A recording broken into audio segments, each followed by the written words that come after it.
Welcome to the channel. It's that time of the week where I talk to you about all of the latest motorsport news, and there's been a lot going on this week with the F1 testing and a Formula E race last night, so plenty to get into. Let's get into it.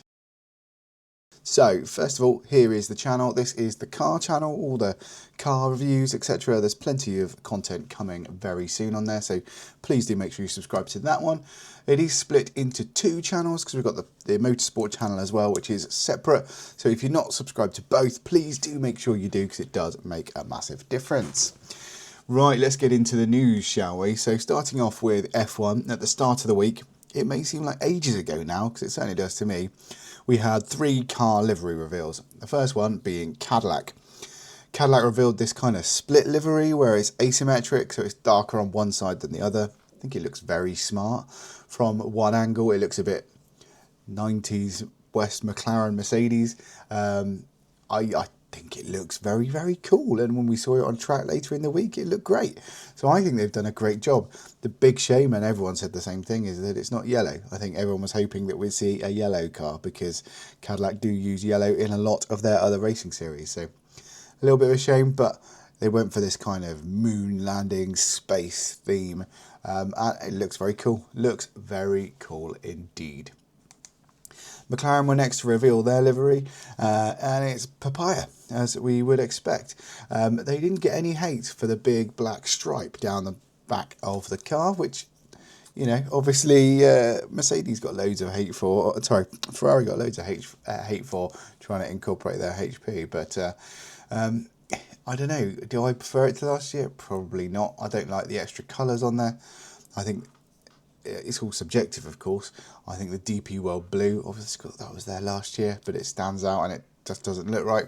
And then you've got the all-win on the airbox, which just really sits funny. I'm not a massive fan, but otherwise I think it looks extremely good. Seeing a number 1 on a McLaren is always a good thing too. It looks great. Then it was Aston Martin's turn, and their stream when they launched was just glitchy and horrible. I think we watched the start of it about 4 times. But there's the car, and that isn't really the car. That's just a 26 mule car with a green new livery on with the new sponsors on. We of course saw the car in the flesh in testing. So that's not what it looks like, but that is the colour, green. So there you go. That's kind of what you expected. So let's get into a bit more news, because we had stuff like this where Brad Pitt has confirmed that a blockbuster F1 sequel is on the cards. So I think it's going to be interesting to see how they work in a new story. What they're going to call it. Is it going to be called It can't be called F2, can it? So it's going to be F1 with a different tagline or something, isn't it? So F1 Part 2 or something. I don't know. I imagine they're kind of pushing the boundary in terms of thinking Brad Pitt could be the driver in the second movie, considering how old he was in the first one and how many years have passed. You know, if they've not even written the movie yet, they've got to film it. If, you know, Brad's getting on, isn't he? So it'll be interesting to see what they do with it, but I kind of don't blame them for going for another one, because the first one was just so successful. And of course, Oscar nominated as well, isn't it? So right, next up there is an interview on the FIA YouTube channel where they talk about the new rules, but they also talk about the evolution of these rules and what they're looking for over the years as they go on. And definitely an interesting part is where they talk about the bringing the weight down further on the cars. That the weight reduction we've seen this year to make them slightly more nimble is just the start, so we're going to see more of that as time goes on. Definitely worth a watch if you've got 20 minutes or whatever it is, and that's on YouTube, so do go and watch that, because that's loads of information about this rule set, how they developed it, and where it's going forwards. On the subject of the FIA, we're talking about compression ratios. We've mentioned it a couple of times on this channel. It is quite technical, so I'm not going to go into massive detail, but it's still not solved. And basically, this article just says that the FIA are determined to solve this issue before the season starts. So whether they're going to have a vote and get everyone to agree that the rule should be changed, or the way the thing is measured is changed, or everyone just agrees that it is what it is for this year. I don't know. There is still a lot of belief in the paddock that Mercedes are going to have a slight advantage. We'll see. Is it going to be massive? Probably not. But it might just be one of those things. They were the cleverest, so they should have the advantage. Or is it really cheating? Is it against the spirit of the regulations? So do they have an illegal Cheetah-Bix engine? Let's find out. We will find out over the coming weeks. There's no point going into it any further than that. Right, next up, Max Verstappen gave an interview during testing where he talked about the rules, the new F1 cars, and he said that they are anti-racing. And he said it's like Formula E on steroids. Now, personally, I love Formula E. I think it's great. I don't think it's necessarily a bad thing.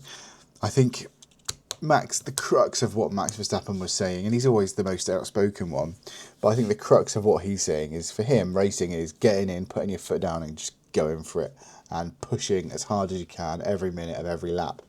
And these rules aren't like that, because you do have energy saving, you do have a finite amount of energy you have to manage around your lap and around your race distance.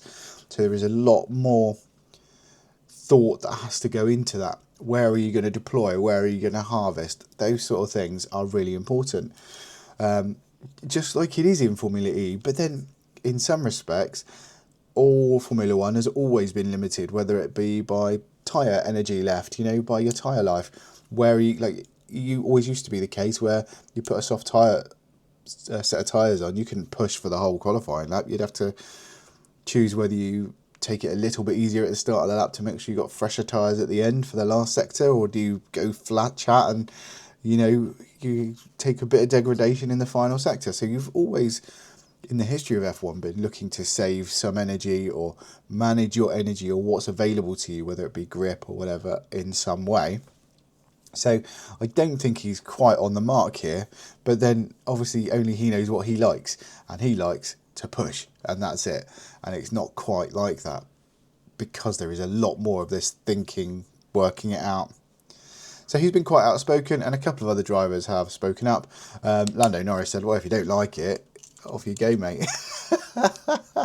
But, it's going to be interesting to see, isn't it, how these rules work, how people get into it. There's lots of worry about starts, because it's a lot harder to start the car on the line, because the way you rev up the turbo, you've got to rev to get the turbo spooling, and you've got to get it just right. And, of course, you don't know exactly when the lights are going to go out. So there is some concern about that, and there was a potential rule change that I believe Ferrari blocked. So lots of intrigue with these rules and how they bed in, and how we as viewers get used to what we see.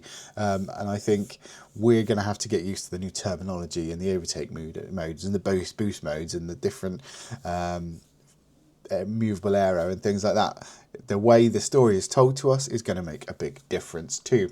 So does he have a point? Let me know in the comments below. Are you looking forward to these new regulations, or do you think it's all a bit too much and it's all a bit mad?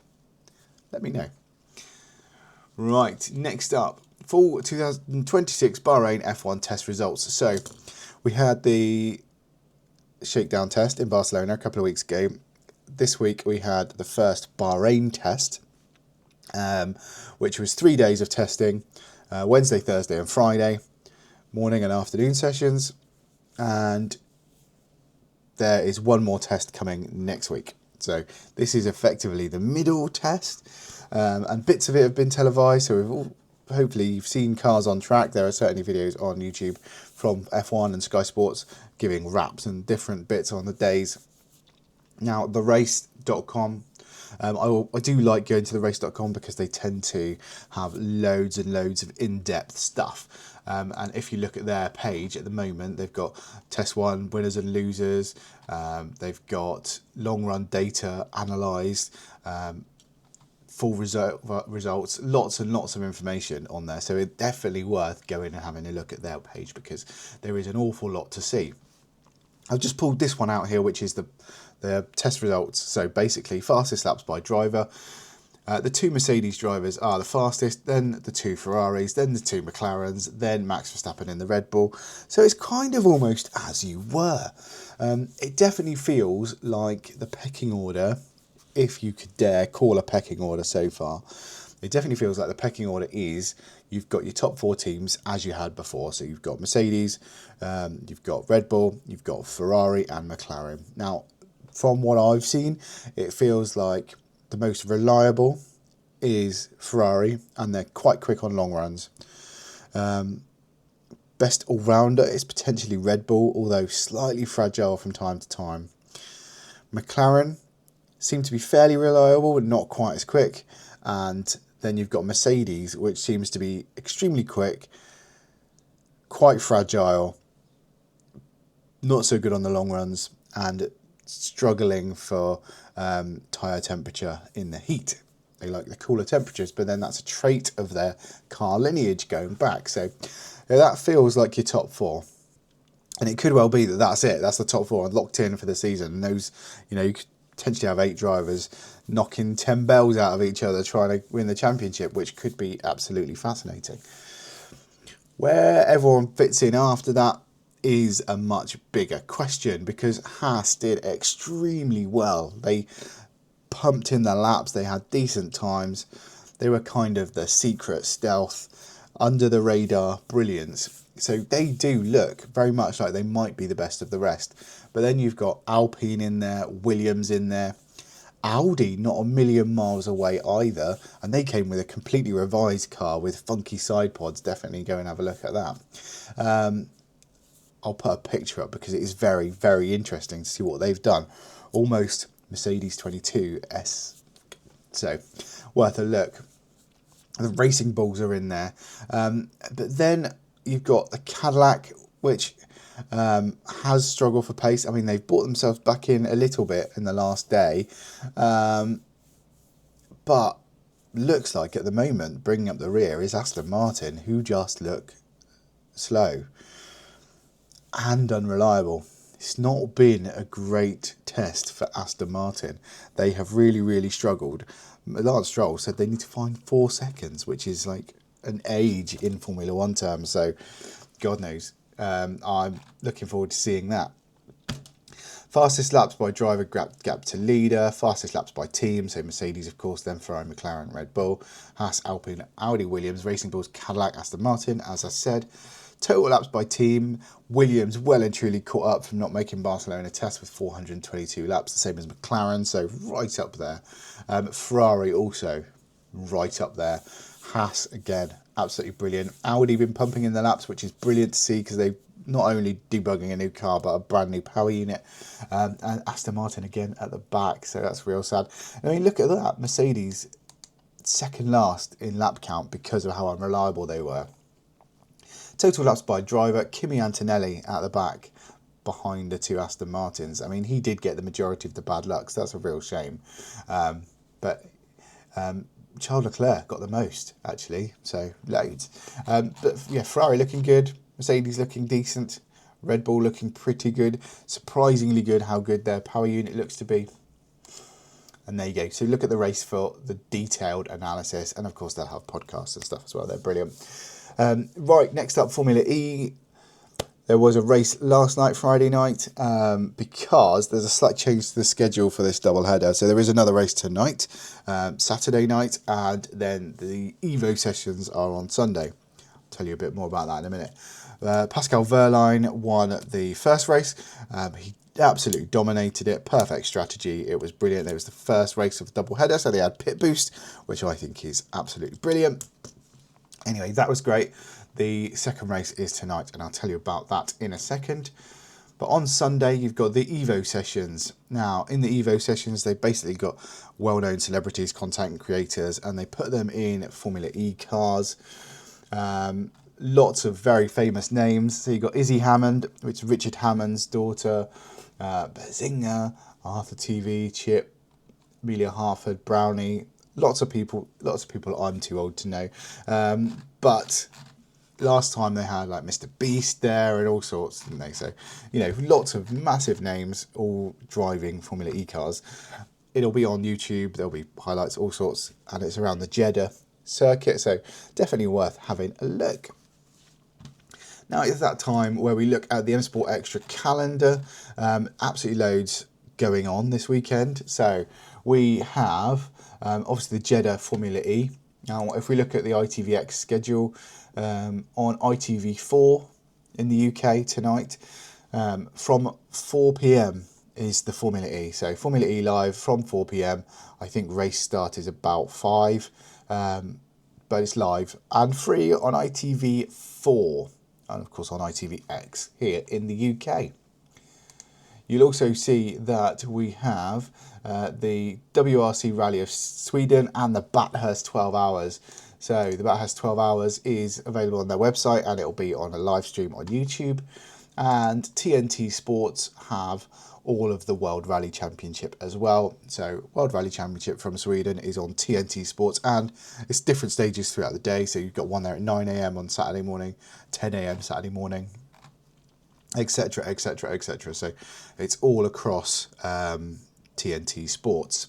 They've also got some Formula E content on there as well, but a lot of that is also on YouTube. Then next week we are into Bahrain Test 2. Wednesday, Thursday, Friday again, but this time the whole thing is broadcast live on Sky Sports F1 in the UK, F1 TV everywhere else.